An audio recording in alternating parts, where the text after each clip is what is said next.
Mis hermanos, uno de los mejores libros que tal vez nosotros hemos podido evaluar y de explicarle a la iglesia es el libro que usted tiene en sus manos, Vive en Misión.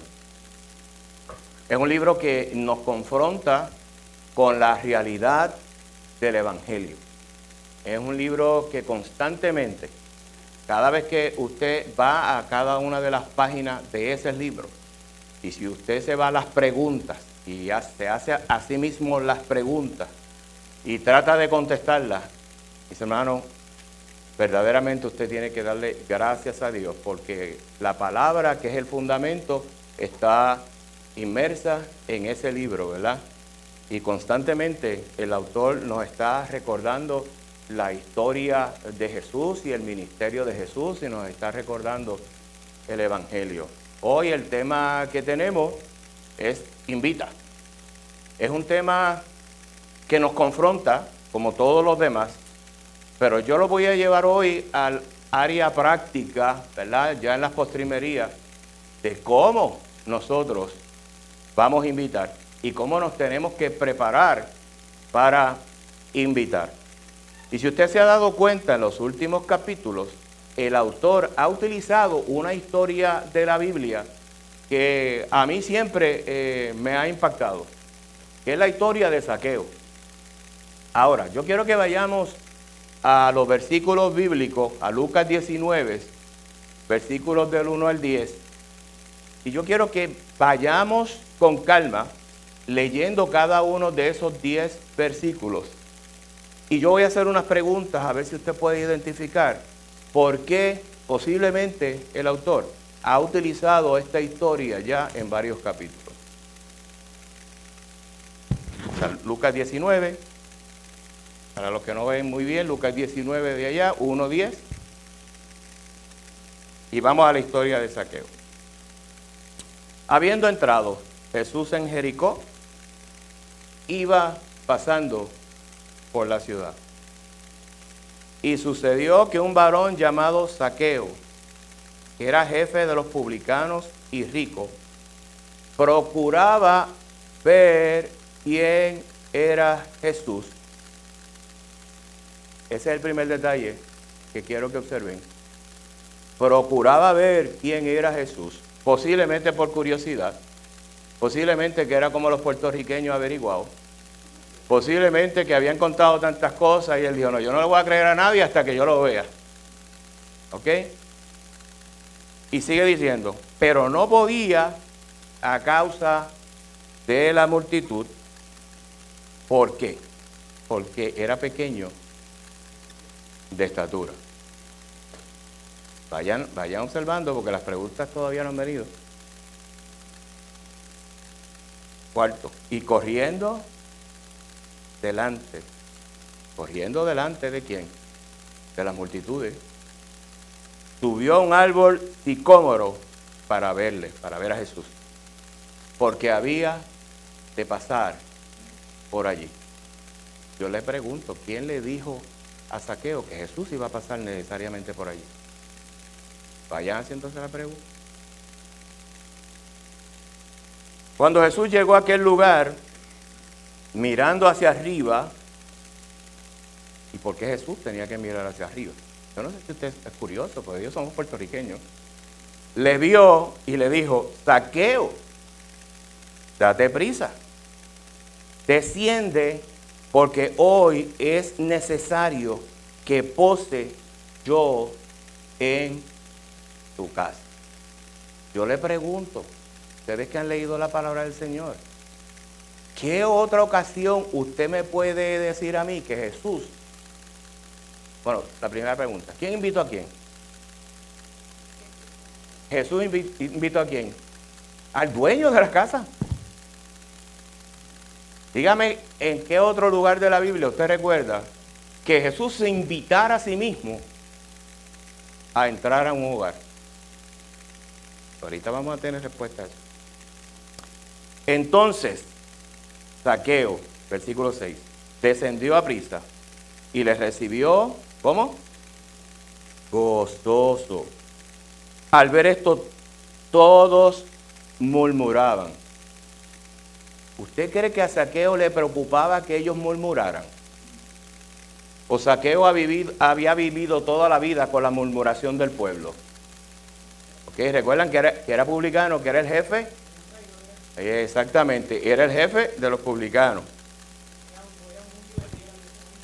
Sí, era despreciable y despreciado. Versículo 7, al ver esto todos murmuraban diciendo que había entrado a posar con un hombre pecador.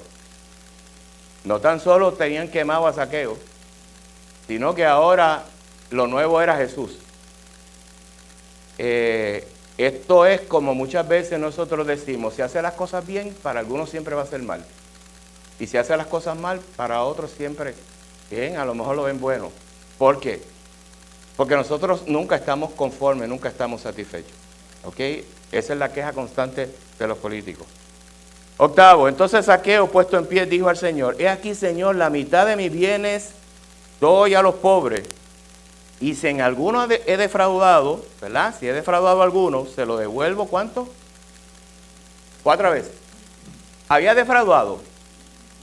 ¿Qué usted cree? A todos. Había robado. A todos. O sea, se iba a quedar prácticamente pelado. Porque aquel era un mentiroso profesional. Era un ladrón legalizado. ¿Verdad? Pero quiero seguir. Jesús le dijo, 9, hoy ha venido la salvación a esta casa, por cuanto él también es hijo de Abraham. Le dice que él también es hijo de Abraham porque era judío. Buena pregunta, ¿verdad? Espérate, Jorge. Si hubiese sido gentil, ¿le podía decir eso también? Sí, le podía decir eso, porque creyó. ¿Ok? Vean, son 10 versículos bien interesantes. Ahora vamos al versículo clave. Porque el Hijo del Hombre vino a buscar y a salvar lo que se había perdido. Ese versículo es clave. Pero vamos a hacerle una serie de preguntas. ¿Quién era Zaqueo? Ya ustedes saben. Era un publicano, no tan solo el publicano, era el jefe de los publicanos. Ya usted sabe a qué se dedicaba, ¿ok? Y ya usted sabe que podía tener gran fama. Ahora, él tenía una expectativa, él tenía una inquietud. ¿Cómo lo podemos ver? Que tenía una inquietud espiritual, porque quería ver quién era Jesús. ¿Quién produce eso? Ahora, ¿cómo usted me puede decir a mí que eso lo estaba produciendo el Señor en la vida de Zaqueo? ¿Ah?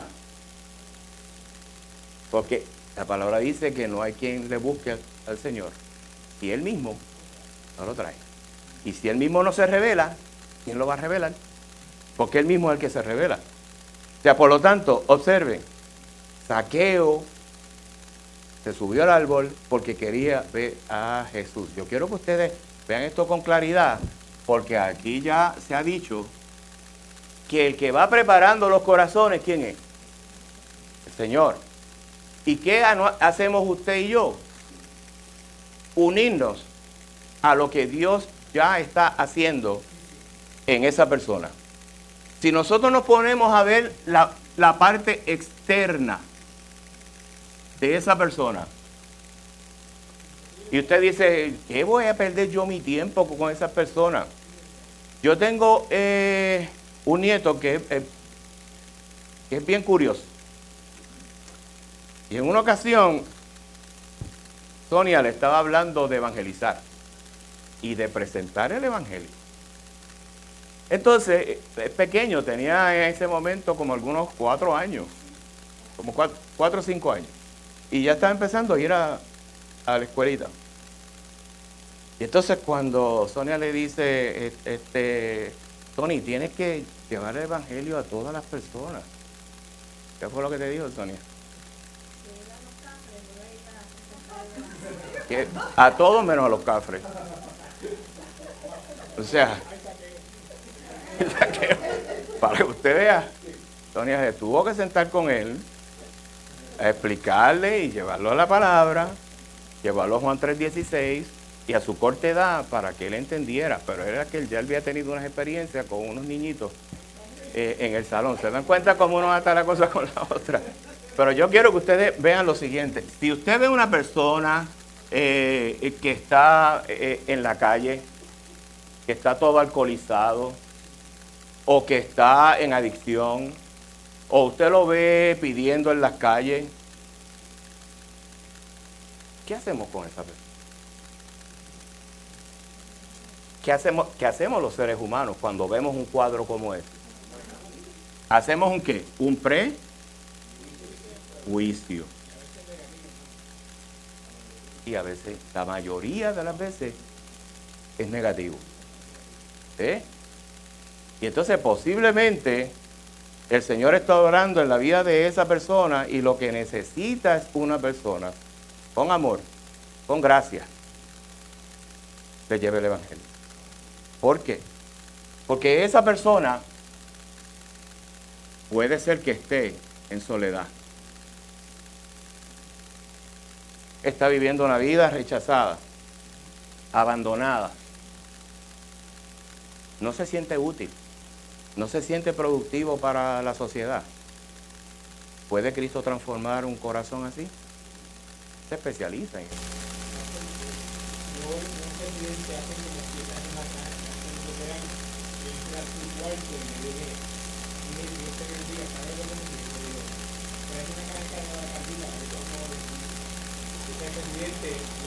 De emergencia para el hospital, y entonces pues no regresó, pasaron un par de semanas y después regresó y mandó a buscar a un flaquito de este pueblo que trabajaba allí, que le dijo que usted decía y ese murió de él, ese era yo. Me mandó a buscar y ella, Dios te bendiga otra vez, háblame de ese Dios que tiene, ese Cristo que viene.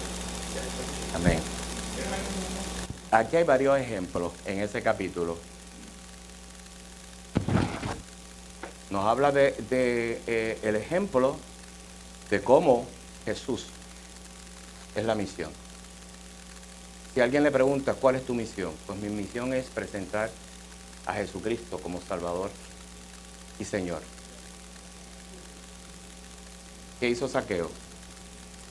Zaqueo bajó con gozo, recibió la invitación y bajó de aquel árbol con gozo. Ahora, la pregunta es, cuando una persona recibe el Evangelio, ¿qué dice la palabra? ¿Qué hace el Espíritu Santo en la vida de esa persona? Lo recibe con gozo. Hay algo que es transformado inmediatamente en la vida de esa persona. Nosotros muchas veces lo llamamos el primer amor. Y usted ve que esa persona que conoce al Señor y que Dios hizo realmente una transformación en el momento en que lo aceptó como Salvador y Señor de su vida, comienza a dar fruto. Ahora, entre esto y esto hay un gran trecho. Usted puede levantar la mano y usted puede hacer una profesión de fe. ¿Me han escuchado hablar de las personas en los hogares de ancianos?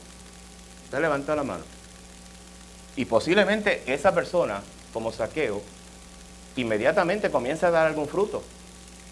Y los que están próximos a esa persona dicen, ya esta persona es distinto. Mira, ya yo lo escucho repitiendo los coritos de la iglesia o más o menos el sonsonete.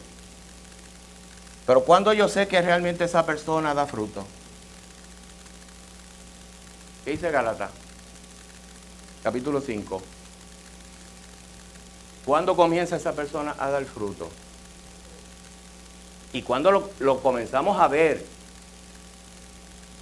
cuando esa persona comienza a crecer. ¿Por qué?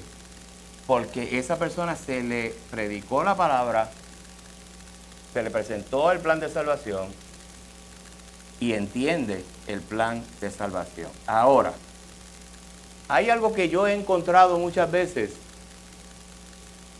que entiendo comprendo que debemos aclarar. Una cosa es usted preguntarle a esa persona, ¿tú entiendes el Evangelio? Y otra persona es que, otra situación es que esa persona le dice, no tan solamente lo entiendo. Yo sé que Jesucristo murió en la cruz y murió por mis pecados. Sino que esa persona le dice, yo quiero vivir para ese Señor. ¿Por qué le digo esto? Recuerden que el tema es invita. Porque muchas veces una persona puede pronunciar con sus labios, ¿verdad? Y con sus palabras que sí entiende el Evangelio. Pero puede ser que ese entendimiento sea acá intelectual. Esa es la fe intelectual, ¿verdad? El conocimiento general que pueden tener las personas. Y eso pasa en Semana Santa, que la gente está en un recogimiento espiritual y la gran mayoría de la gente, y si usted le pregunta, oye, ¿tú conoces lo que Jesús hizo por ti? ¿Y conoces quién es Jesús? ¿Y qué hizo Jesús? Pues murió, ¿dónde? En la cruz del Calvario. Entonces relatan eso como si fuera una novela. Y no hay un dolor en ello, no hay una convicción. Y usted le tiene que hacer una segunda pregunta.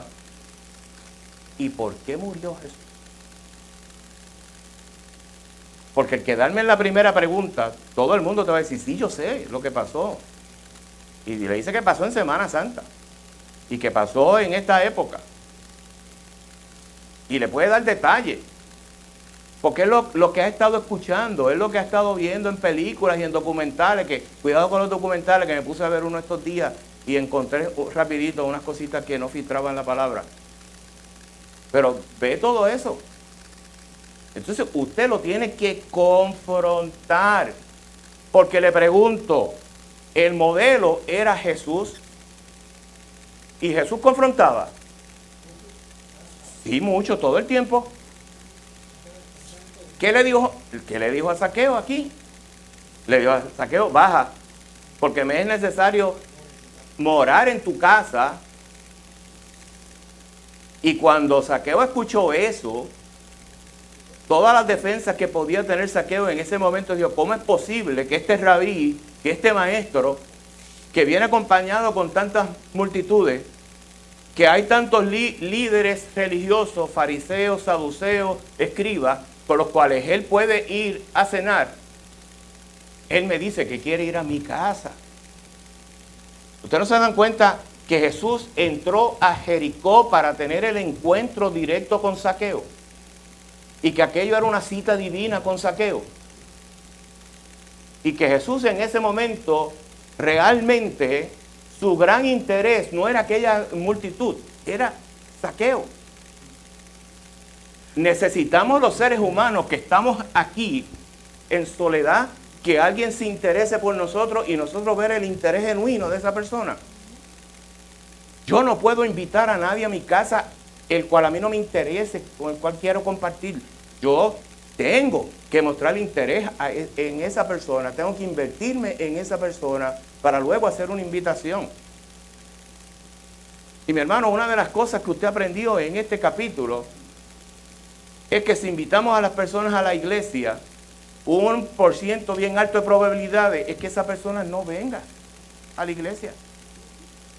Pero si lo invitamos a nuestra casa, simplemente a una reunión informal con otras personas, posiblemente vaya. Y en esa interacción con ese grupo de personas, usted se va a dar cuenta que Dios va a estar obrando para que esa persona se dé cuenta que usted y aquellas personas que están allí posiblemente tienen algo que usted le puedan ofrecer. Jesús era el modelo. Versículo 10, ¿quién me lo repite? Porque es la clave. ¿A qué vino Jesús?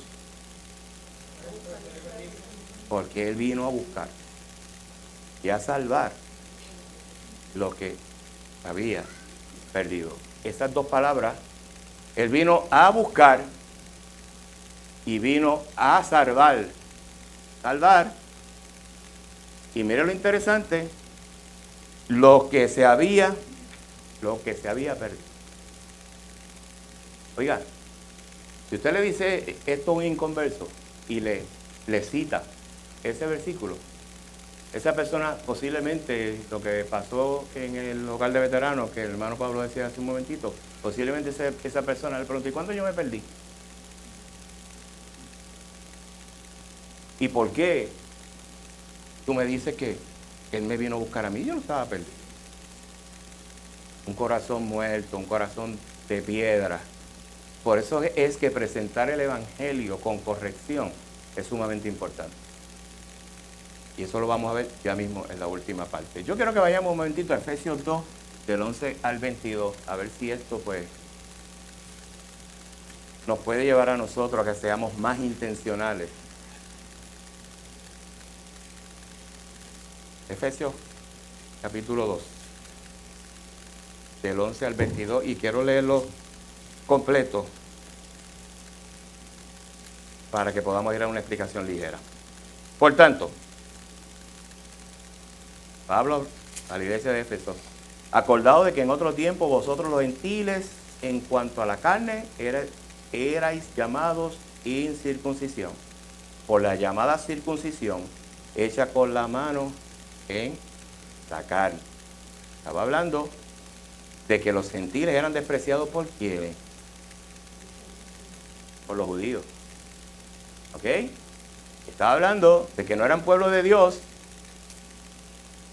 Entonces, en aquel tiempo estabais sin Cristo, alejados de la ciudadanía de Israel y ajenos a los pactos de la promesa, sin esperanza y sin Dios en el mundo. Pero ahora, en Cristo Jesús, vosotros que en otro tiempo estabais lejos, habéis sido hechos cercanos por la sangre de Cristo, porque Él es nuestra paz, que de ambos pueblos hizo uno, derribando la pared intermedia de separación, aboliendo en su carne las enemistades, la ley de los mandamientos expresados en ordenanza, para crear en sí mismo de los dos un solo y un nuevo hombre, haciendo la paz. Y esto es la segunda vez que lo repite. Y mediante la cruz, ahí está la clave, reconciliar con Dios a ambos en un solo cuerpo, matando en ella las enemistades, y vino y anunció las buenas nuevas de paz a vosotros que estabas lejos y a los que estaban cerca. Y vino y anunció las buenas nuevas de paz a vosotros que estaban lejos y a los que estaban cerca, porque por medio de él los unos y los otros tenemos entrada por un mismo espíritu al Padre. Así que ya no sois extranjero ni advenedizo, sino conciudadanos de los santos y miembros de la familia de Dios, edificados sobre el fundamento de los apóstoles y profetas, siendo la principal piedra del ángulo Jesucristo mismo, en quien todo el edificio bien coordinado va creciendo para ser un templo santo en el Señor, en quien vosotros también sois juntamente edificados para morada de Dios en el Espíritu. ¿De qué hablan esos 11 versículos? ¿Ah? La obra que el Señor hizo ¿dónde? En la cruz del Calvario. La clave es Cristo. La clave es lo que hizo Jesucristo por nosotros, mi hermano. Si dejamos a Cristo fuera de la fórmula, cuando estamos presentando el Evangelio, estamos presentando el Evangelio no de Jesucristo. Y ahí es donde encontramos muchas veces que nosotros no somos afirmativos en presentar a Jesús. Hablamos de un Dios. De un Dios. Y los cristianos tenemos que empezar a hablar bien claro de Jesucristo, de Jesús y Cristo. ¿Sabe por qué? Porque lo que realmente está confrontando a la gente y lo que la gente rechaza no es que le hablemos de Dios. Porque cuando nosotros hablamos de un Dios, ese Dios puede ser genérico. Ese Dios puede ser cualquier cosa. Lo que dice la palabra de Dios y lo que acabamos de leer, nosotros estamos reconciliados a través de la obra redentora de Cristo. Y observen que no me he desviado del tema, el tema es invita, pero la pregunta que hacemos, ¿cómo invitamos? Tenemos que invitar correctamente. ¿Ok? Y tenemos que mostrar a Cristo en todo lo que nosotros hacemos. Y nuestro lenguaje muchas veces tiene que cambiar porque nos acostumbramos a presentar un evangelio light, un evangelio agradable. Y Cristo es la piedra con la cual el inconverso va a chocar. ¿Estamos claros? Y lo que Pablo está diciendo ahí en Efesios es que tenemos que recordar constantemente la cruz. Y tenemos que recordar constantemente lo que el Señor hizo por cada uno de nosotros allí en la cruz del Calvario. ¿Por qué? Porque esa es la misión del Señor. Y como dice las primeras 2 páginas, Dios está en misión de rescate. ¿Para qué? ¿Y cómo lo hace? Al invitar a la gente a tener una relación con Él. Así es que la misión de Jesús es constante. Pero aquel lo invitaba a Jesús a tener una relación con Él. Todos los 4 evangelios, cuando usted ve que Jesús se presenta, Jesús dice, yo soy la puerta. Jesús dice, yo soy el camino. Jesús dice, yo soy el buen pastor. ¿Se dan cuenta? Él hablaba de Él y de su Padre.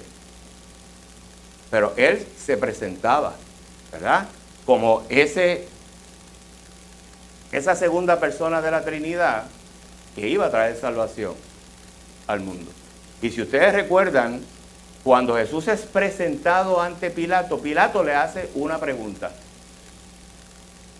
¿Eres tú el rey de los judíos? ¿Y qué le contestó Jesús? Tú lo has dicho. Y después Pilato le pregunta, ¿y qué es la verdad? Jesús se le iba a contestar. Pero Pilato no dio tiempo para que Jesús le contestara. Mi hermano, Jesús es nuestro modelo. Y es nuestro modelo porque Él es nuestro Redentor. Es por su gracia que nosotros podemos ser llamados hijos de Dios. Invitación y acercamiento es otra de las partes que usted tiene ahí.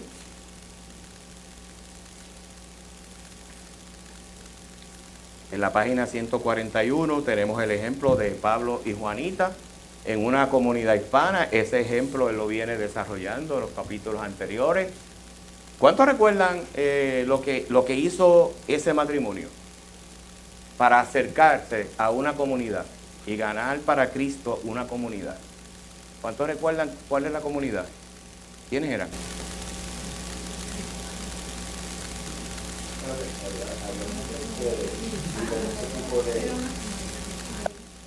Te escucho.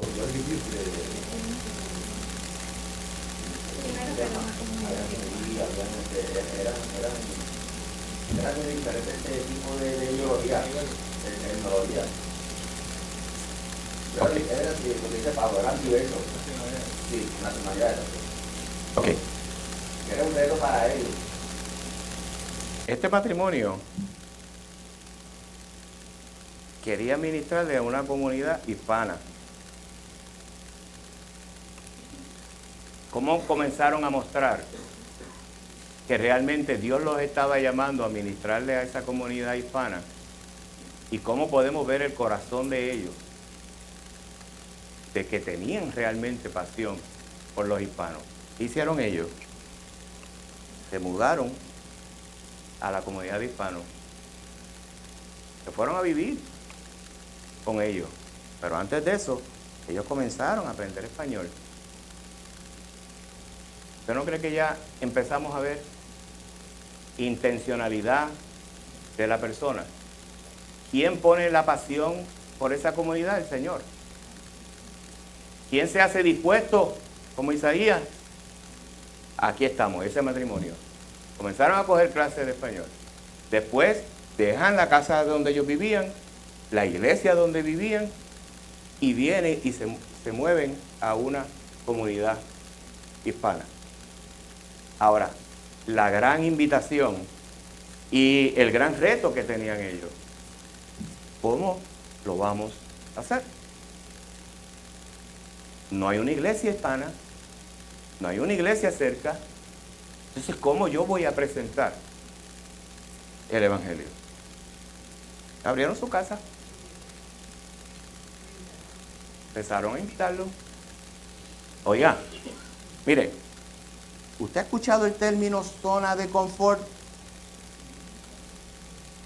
¿Qué es una zona de confort?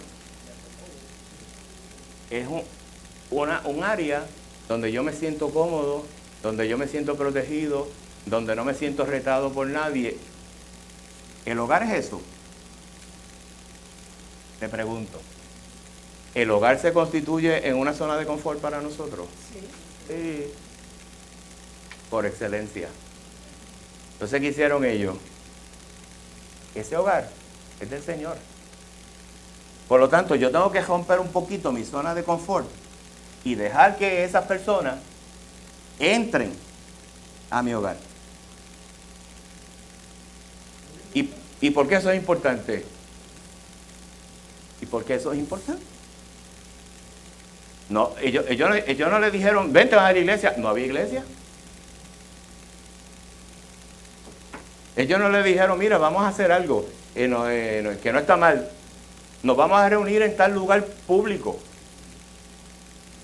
Y ellos dijeron, no. Vamos a ir a nuestra zona de confort. Y abrimos nuestra zona de confort para que estas personas puedan ir. Llegó uno, ellos compartieron con esa persona en su casa. Llegó el otro, invitado por el primero. Daban estudios bíblicos, pero comenzaron entonces, por lo menos uno de los días, a tener un encuentro casual, ¿tá?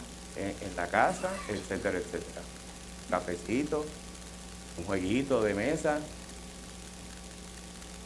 Y usted dirá, ¿de verdad que yo debo hacer eso como forma de evangelizar? Usted sabe lo que muchas veces ocurre, que cuando nosotros abrimos nuestra casa, la gente nos empieza a conocer como realmente nosotros somos. Y comienzan a ver cómo interactuamos los esposos, cómo interactúan nuestros hijos. ¿Sabe lo que va ocurriendo? Que usted, como misionero, se está haciendo vulnerable para que esa persona lo vaya conociendo. Esta es la práctica. Usted se va haciendo vulnerable. Porque muchas veces queremos presentar a Cristo desde una postura de que yo estoy bien.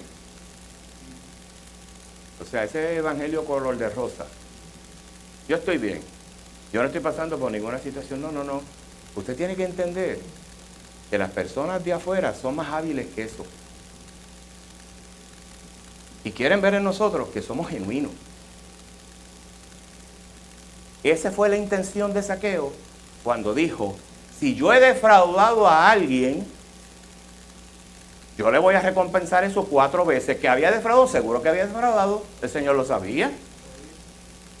Pero ¿qué hizo él? Se hizo vulnerable. Al decir eso, él lo que estaba diciendo, yo los he defraudado a todos ustedes, pero me arrepiento. Y allí en la casa no podía engañar a Jesús. ¿Estamos claros? Por eso es que la gente comenzó a murmurar, ¿y por qué va a estas casas de pecadores? Bueno, porque él vino a buscar y a salvar lo que se había perdido. Y cuando Zaqueo tomó la decisión voluntaria, dice ahí que Jesús le dijo, tienes que devolverle lo que tú le robaste a la gente. No, eso nació en el corazón de él. Claro, promovido por el Señor, pero nació en el corazón de él. Y en nuestra casa, cuando nosotros invitamos a las personas, nos hacemos vulnerables a ellos, porque ellos comienzan a ver realmente cómo nosotros estamos viviendo. Y cuando compartimos con otros en comunidad, en nuestro hogar, comienzan a ver algo distinto en las personas en que están compartiendo, cómo están compartiendo, de qué temas hablan, qué es lo más importante. Y ahí es donde usted comienza a hacer relaciones y usted comienza a abrirse y a hablar del Señor. Tenemos que invitar. Pero para invitar, nos tenemos que acercar a esas personas. Vamos a Juan 13:35. Es lo que dice Juan 13:35.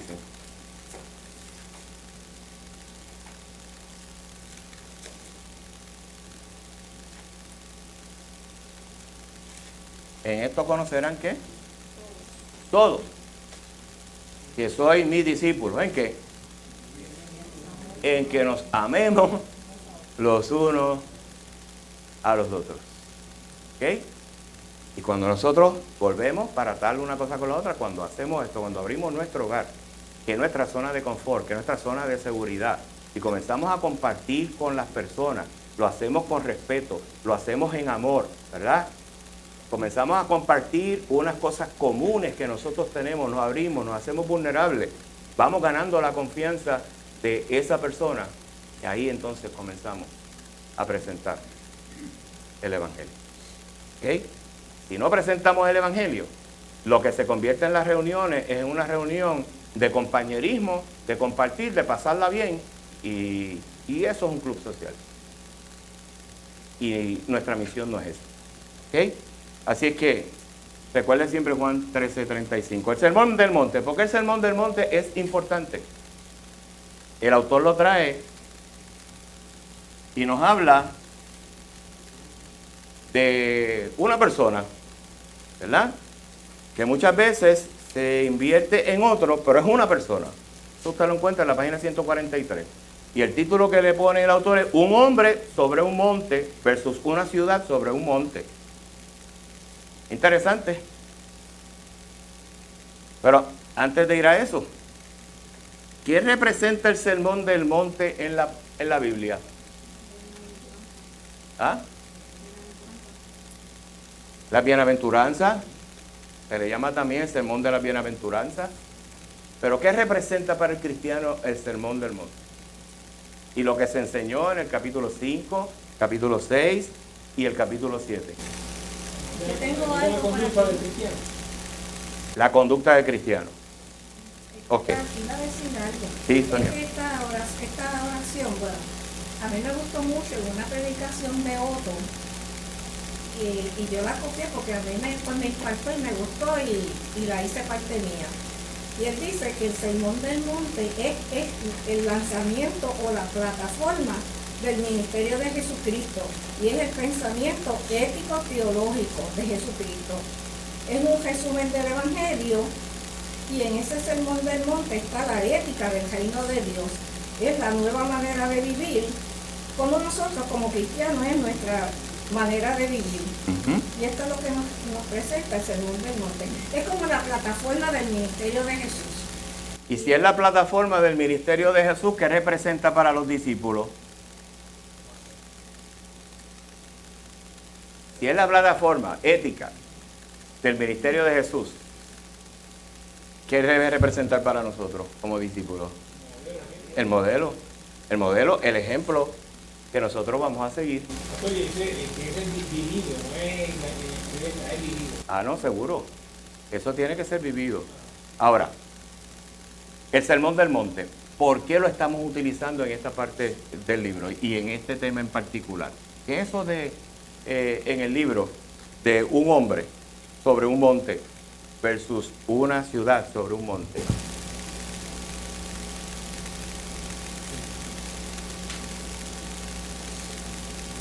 Un hombre sobre un monte.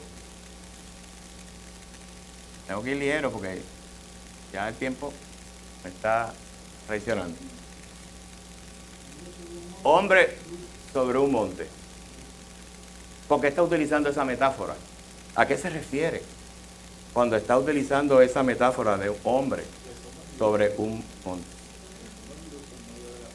Somos luces en medio de las tinieblas. Ajá. Ok. Yo lo veo como cuando una sola persona quiere hacerlo solo, hacer todo solo, y por eso es contrarresta con una comunidad, porque se debe hacer en comunidad para que nos apoyemos unos a otros. Eso es, Clara. Ese es el tipo de persona que viaja solo. y dice, no, yo voy solo.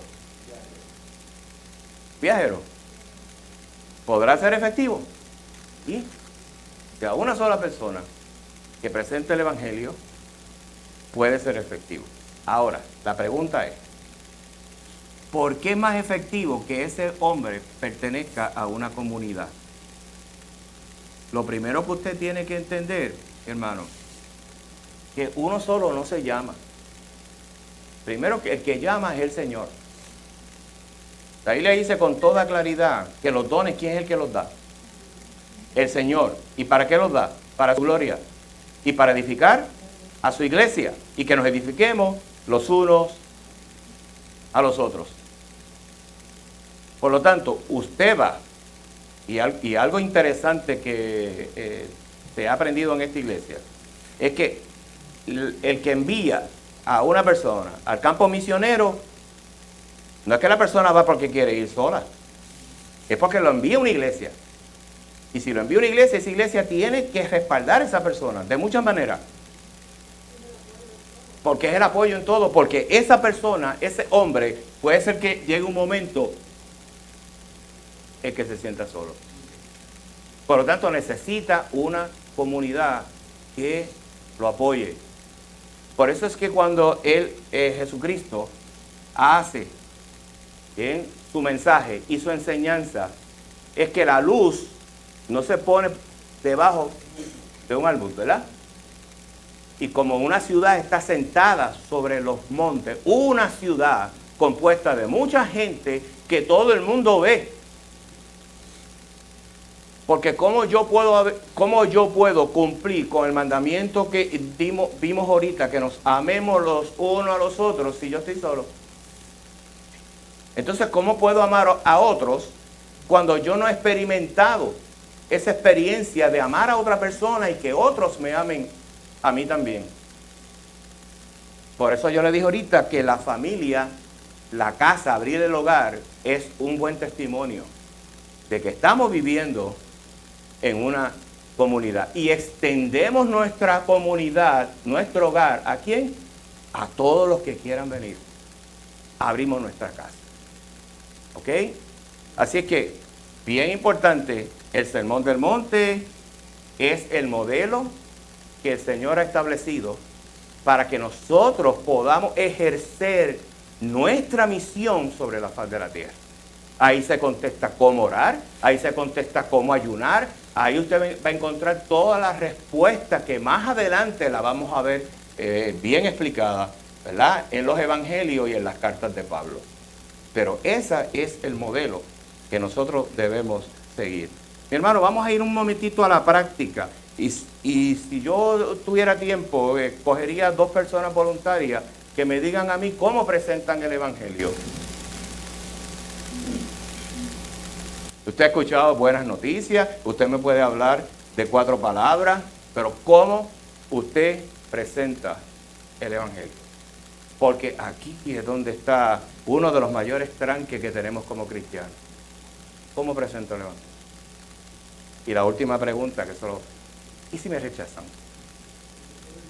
¿Qué nos entra? Frío olímpico, miedo. Amamos al Señor, lo amamos, eso no está en issue. Amamos al Señor. Podemos tener un conocimiento claro del evangelio, pero la pregunta es, ¿cómo yo presento ese plan de salvación, esa buena noticia? ¿Alguien me podría compartir con la iglesia cómo lo hace? Yo he visto algunos en acción. Aquí yo he visto algunos en acción. Déjame ver si yo puedo borrar algo por aquí. Vamos a ver.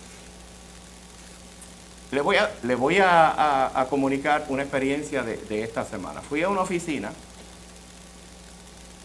y cuando entro a la oficina, el tema obligado de la persona que me atendió, este mundo está perdido. Entonces, Señor, déjate de ya yo escuché, ya yo sabía, empecé a orar. Me dice la persona, esta queja, esto va a terminar mal. Yo escuché a la persona y le hago una pregunta. ¿por qué tú dices el mundo está mal? Me dice, porque aquí lo que estamos viviendo es un caos. Quejas, problemas económicos, problemas políticos. Y yo le digo, ¿y qué tú estás buscando? No, a mí me gustaría vivir tranquilo. Y yo le digo, mira, la respuesta a esa pregunta solamente la tienes. Como que se imaginó por donde yo iba y me dice, mira, por eso es que yo tengo esos dos santos ahí.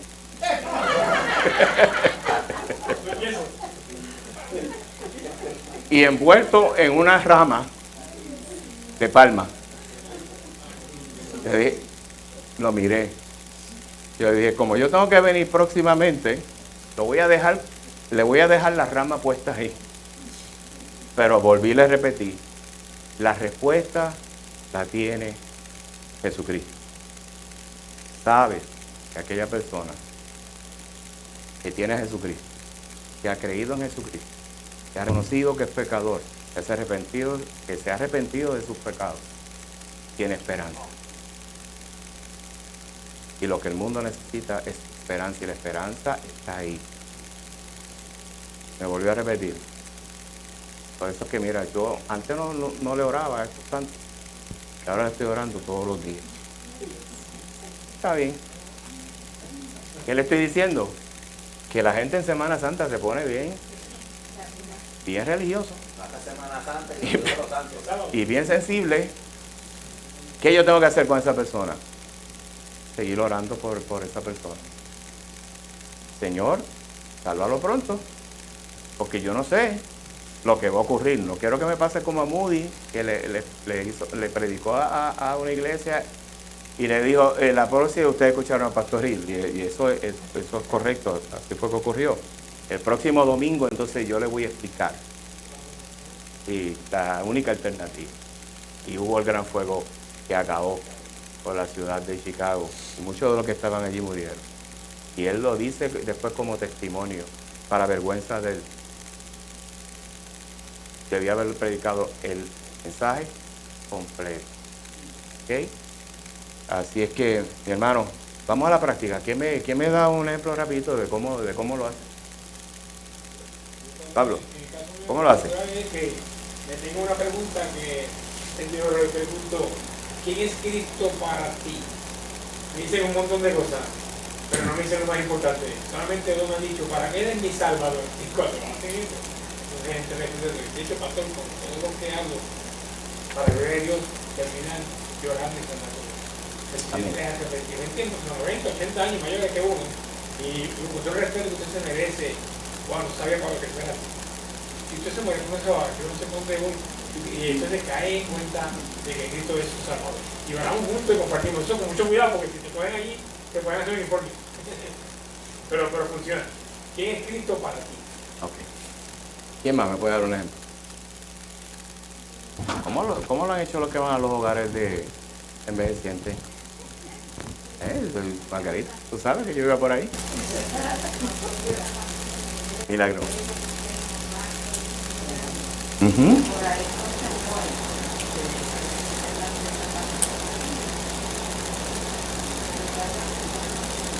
Muy bien, muy bien. ¿Ok?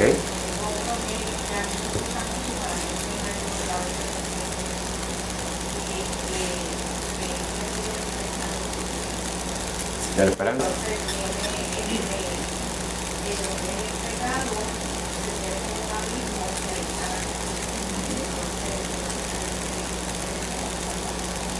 Ok, está utilizando un método. Hay distintos métodos, ¿verdad? Que podríamos hablar más adelante de esto. Pero muy bien, Margarita.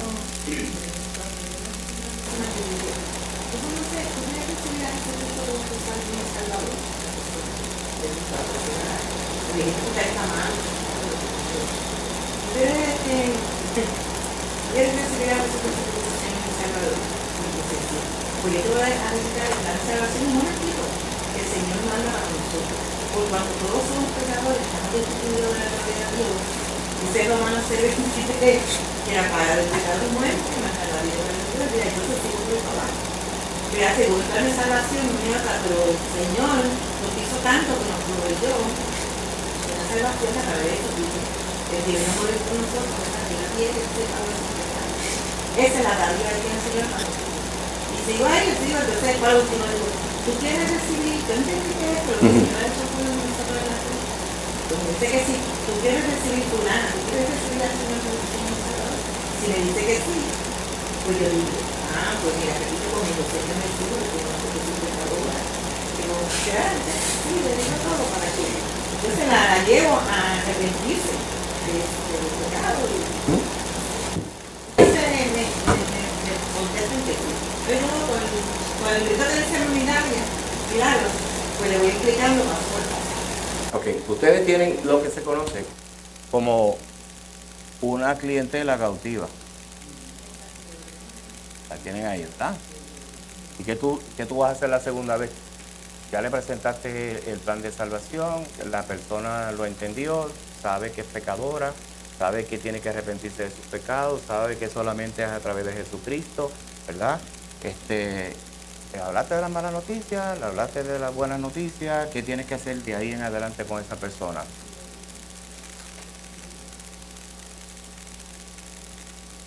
¿Qué vas a invertir? Tiempo con esa persona.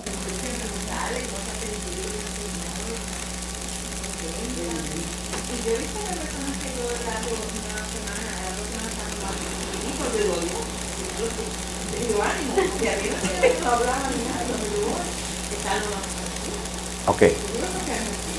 Tienes tiempo para ella. ¿Cómo tú crees que se traduce eso en una persona que está en un hogar de ancianos, que posiblemente ni lo visitan? Al ver que tú le dedicas tiempo, ya comienzas a romper la resistencia que pueda tener esa persona. Al hablaste de Jesucristo, el Señor está haciendo una obra en ella, pero ahora esa persona necesita verte a ti en acción, de que realmente con tu tiempo tú le estás transmitiendo a ella que tú la amas. ¿Ah? Y si esa persona, tú te das cuenta que tiene otras necesidades, sean necesidades físicas, etcétera, etcétera, que tú haces, te provee. Que lo están haciendo. ¿Te das cuenta? Nos estamos invirtiendo en esa persona, estamos dándole tiempo, le estamos dando amor, le estamos dando respaldo, le estamos dando solidaridad, ¿verdad? Y compañía en medio de un mundo tan solitario como el que estamos viviendo. Oh, definitivamente. Y ese tiempo que tú estás invirtiendo con esa persona, ¿qué tú tienes que hacer? ¿Verdad? Discipular. Eso es bien importante. ¿Por qué? Porque la idea es que yo me vaya multiplicando. Y esa persona, a la vez que tú te vas, tú vas a estar allí 1 hora con esa persona, 2 horas, pero ella tiene otras compañeras que están allí un montón de horas. Y él puede decir, mira, Margarita me dijo esto ahorita, y empieza a hablar con las demás. Así es que el Señor va obrando, ¿verdad? Y eso es sumamente esencial que nosotros lo hagamos. Mire, va a haber miedo, va a haber resistencia muchas veces de nuestra parte, racionalmente va a haber resistencia. Pero, ¿usted sabe lo que nos da tranquilidad? El saber que, ¿quién es el que hace la obra? Señor. Yo abrí mi boca, el Espíritu Santo me dio las palabras, el Espíritu Santo habló a través de mí, y yo descanso en el Señor y le doy la gloria a Dios por todo. ¿Ok? Porque la obra es de Él. Yo tengo una serie de preguntas que tengo ahí, que ustedes le pueden hacer a las personas, las puedo compartir con ustedes más adelante, no me va a dar más tiempo. Tengo 3 minutos para hablar media hora, y 3 minutos para material de media hora adicional, pero ya Sonia me hizo una señal. Mire, lo que quiero que vean es lo siguiente. Vamos a esta última parte, ¿verdad? Y si me rechazan, yo quiero que recuerden bien esos 2 versículos. Estos versículos, que usted los recuerde bien, bien, bien. Ok. Vamos a uno de esos versículos, rapidito. Vamos al versículo de Juan, capítulo 15, 20 y 21. Son los versículos. Juan 15, 20, 21, para que esto nos dé consuelo en esta noche y con esto terminamos. Rose, ¿me lo puede leer ahí rapidito? Escuchen a Rose.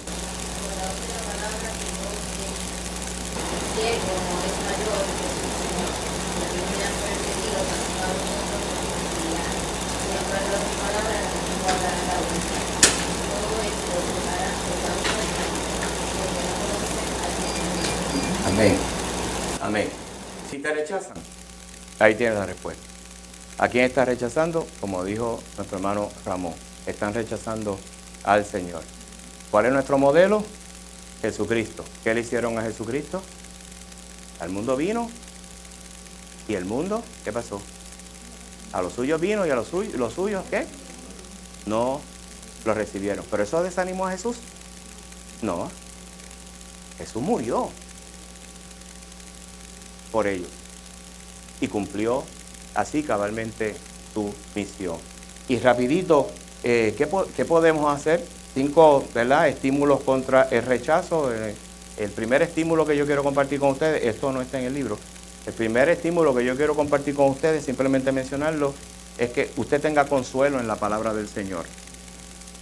Consuele su alma en la palabra del Señor. Solamente la palabra del Señor puede cambiar una mentira en una verdad. ¿Que nos vamos a defraudar si nos rechazaron? Sí.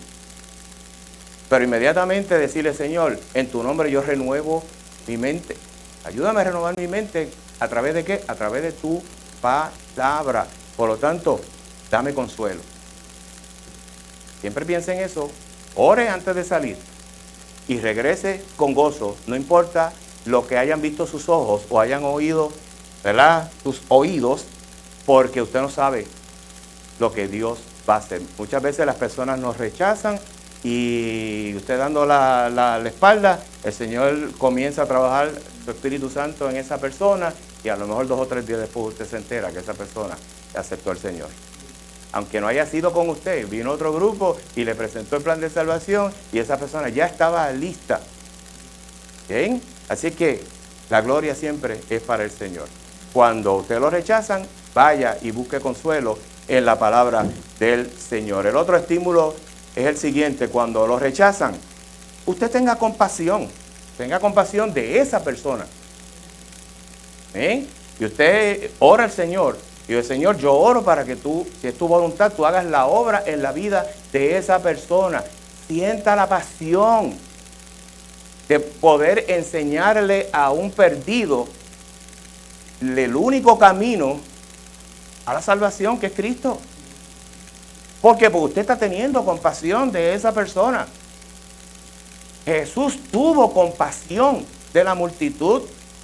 Por eso le dijo a sus discípulos: oren para que se multipliquen los obreros. La mies es mucha, los obreros son pocos. Oren al Padre. ¿Ok? Van a ir solo 1 o 2 personas como si fueran 10. Vayan con gozo a presentar el Evangelio. Muchas veces sí es bueno ir con otro porque nos sentimos respaldados. Y eso es bueno. Pero si a usted le corresponde ir solo o con 1 o 2 personas, vayan en el nombre del Señor. Tercero, bien importante, tenga la disponibilidad. Póngase, ¿verdad?, a la disposición de aquellos que quieren trabajar. Si usted recibe una llamadita del hermano Ramón o de cualquier otro hermano: vamos a visitar a fulano. Sí, yo voy. Yo te acompaño. Vamos al hospital. Allí voy. Si tiene el tiempo, hágase disponible. ¿Ok? Además de tener disponibilidad, mi hermano, tenga esperanza. Tenga esperanza. Miren, en el año 1956 ocurrió un evento sumamente triste. Jim Elliot, ¿cuántos recuerdan la historia de Jim Elliot? Fue a Ecuador a predicarle a unas tribus indígenas. Invirtió su tiempo, pero lamentablemente perdió la vida él y 4 compañeros que estaban con él. Pero ya habían sembrado. Habían sembrado. ¿Qué hicieron las esposas, las viudas? Y otros en el ministerio. Se fueron para allá. La viuda lloró. Las viudas lloraron. La pérdida, seguro que sí. Pero buscaron esperanza en el Señor. Y entendieron que el Señor las estaba llamando a ellos para que regresaran a aquel lugar, a terminar lo que Dios ya había comenzado a través de aquellos varones. Y aquellos indígenas se arrepintieron. Dios hizo una obra maravillosa. Allí hay iglesia, hay gente que predica al Señor. Eso es lo que el Señor hace cuando nosotros tenemos esperanza. Y la clave de todo esto es que sea constante, mi hermano, en la oración. Esto no puede faltar. Esta es la espina dorsal del creyente, la oración. No pretenda entrar al campo de batalla sin ir con la armadura. ¿Estamos claros? Podemos hablar de la armadura de Efesios y explicar lo que representa, ¿verdad? Pero esto es lo que abre las puertas. Esto es lo que me va a dar a mí la autoridad para yo decir, yo vengo aquí en el nombre de Cristo. Como hacía Pablo. Yo no vengo aquí en mi nombre y no vengo a traer palabrería humana. Yo vengo aquí con la autoridad que me ha dado el Señor en el Espíritu Santo que mora en mí, de yo hablar lo que el Señor me envió a decir. Y cuando usted presente el plan de salvación, personalícelo. Lo que Cristo hizo por todo el mundo, no. Lo que Cristo hizo por ti, David. Lo que hizo para ti. Podemos hablar de cómo hacer ese acercamiento más adelante. Amén. ¿Se quieren quedar esta noche? Tenemos media vigilia. Vamos a orar. Ya terminamos, mi hermano. Vamos a orar. ¿Alguna pregunta antes, Margarita? Sí.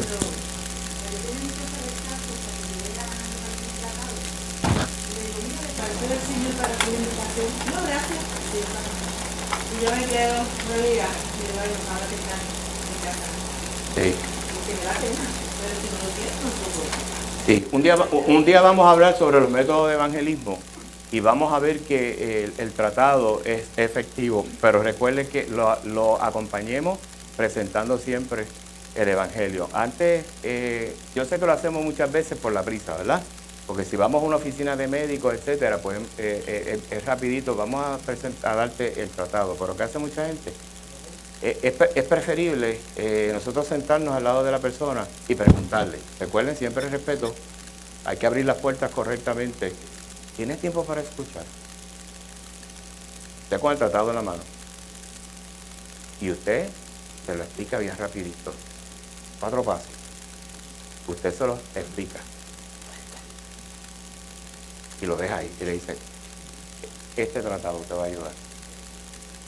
Pero ya usted se lo explicó. ¿Por qué?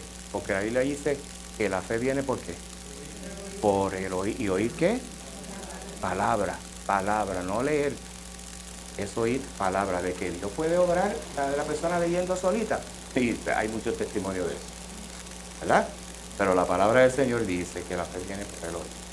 Así que después podemos hacer un tallercito más adelante de esto. ¿Está bien? De la práctica. ¿Ok?